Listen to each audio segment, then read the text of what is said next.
Tapi sebenarnya syarat-syarat seperti berpenampilan menarik itu kita sudah minta itu dihapus. Sudah dihapus, itu ya? nggak boleh.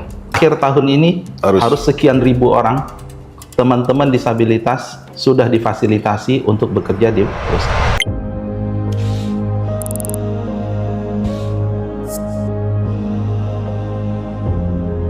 Gini, ya.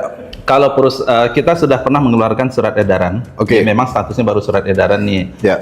Mas Muslim, karena memang Undang-Undang Ketenagakerjaan itu sedang berproses dengan inisiatifnya dari DPR. DPR? Inisiatif, istilahnya disebut dengan inisiatif DPR. Jadi undang-undang itu ada dua, inisiatif pemerintah dan inisiatif DPR. Ini sedang disiapkan. Sehingga untuk transisi ini kita baru menyiapkan surat edaran. Ya. Kita menghimbau, ya, kita berharap kalau pemerintah menghimbau, ya, perusahaan mendengar dong, ya. Oke, harusnya ya. Tidak boleh ada diskriminasi terkait dengan rekrutmen tenaga kerja, ya. Jadi itu penting, kecuali memang ada persyaratan khusus. Nah, tapi kalau S1 itu biasanya industri mencari orang yang memang dibutuhkan untuk pekerjaan analitis dan lebih spesialis. Ya, jadi kalau seperti itu tentu itu diperbolehkan.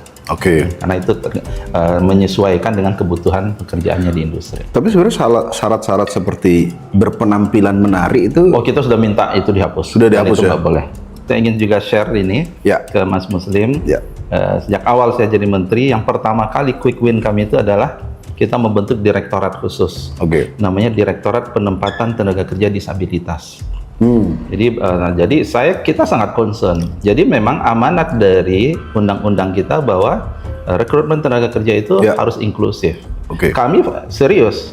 Jadi satu kotak itu artinya satu posisi dipimpin oleh seorang direktur. Saya memang khusus adalah untuk tenaga kerja disabilitas. Dan ini dipimpin oleh Solon 2 loh. Dan disitulah saya minta untuk mengembangkan roadmap. Dan target akhir tahun ini harus sekian ribu orang teman-teman disabilitas sudah difasilitasi untuk bekerja di perusahaan. Tapi Prof Men sendiri pernah ngelamar kerja nggak, Pak? Nah, iya, ini eksklusif loh aja di sini. Bapak kan Kementerian Ketenagakerjaan gitu, ngurusin orang kerja. Bapak sendiri pernah ngelamar kerja nggak, Pak? Jadi saya ini kan juga orang kampung ya. Orang kampung. Kemudian saya sekolah. Saya melamar kerja pertama itu sayangnya begini, sesudah S1 saya langsung S2.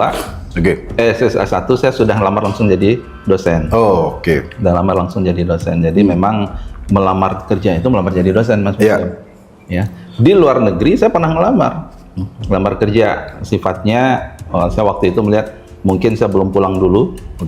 Saya mau stay karena kita bisa postdoc istilahnya itu 1 tahun.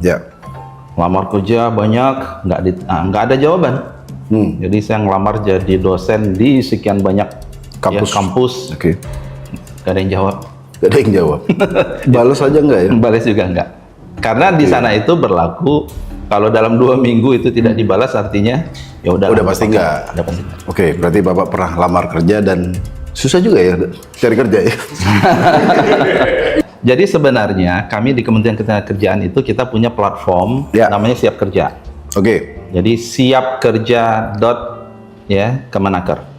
Siap Kerja. Siap Kerja. Siap Kerja disitulah sebenarnya kita rancang untuk bertemunya CV pelamar kerja dengan lowongan dari perusahaan. Jadi perusahaan itu, Mas Muslim, wajib melaporkan lowongan pekerjaan. Kita ingin semua teman-teman itu dia punya akun Siap Kerja sehingga dia bisa cari di situ. Jadi langsung terkonek masing-masing berarti. Jadi sudah ada, saya mau bekerja di mana, ada nggak lowongan pekerjaan. Tapi memang sekali lagi tantangan saya dan teman-teman itu adalah terus mengencourage perusahaan kalau ada lowongan lapor. Nah, Siap Kerja ini, Mas Muslim, tidak hanya untuk lowongan pekerjaan. Jadi teman-teman yang kemudian saya sepertinya skillnya masih belum mumpuni lah ya. Mumpuni lah, saya mau belajar. Di situ ada. Ya. Jadi pelatihan-pelatihan di balai. Jadi kami itu kita punya sebenarnya pemerintah itu punya, makanya saya hadir ke sini itu ingin juga menyampaikan kepada teman-teman, kita punya balai pelatihan vokasi dan produktivitas. Jumlahnya yang besar dikelola oleh Kementerian 34. Tersebar seluruh Indonesia dan dikelola oleh pemerintah daerah, provinsi, kabupaten, kota itu 275. Di situ ada menu-menu pelatihan. Bayar apa gratis tuh, Pak? Gratis. Gratis ya? Gratis. Sudah tidak ada alasan lagi untuk Anda nganggur, berarti. Pelatihannya macam-macam. Ada pelatihan las, pelatihan bengkel, pelatihan barista. Yang kemarin yang baru kita ubah, perbarui kurikulum yang lebih mengarah kepada IT.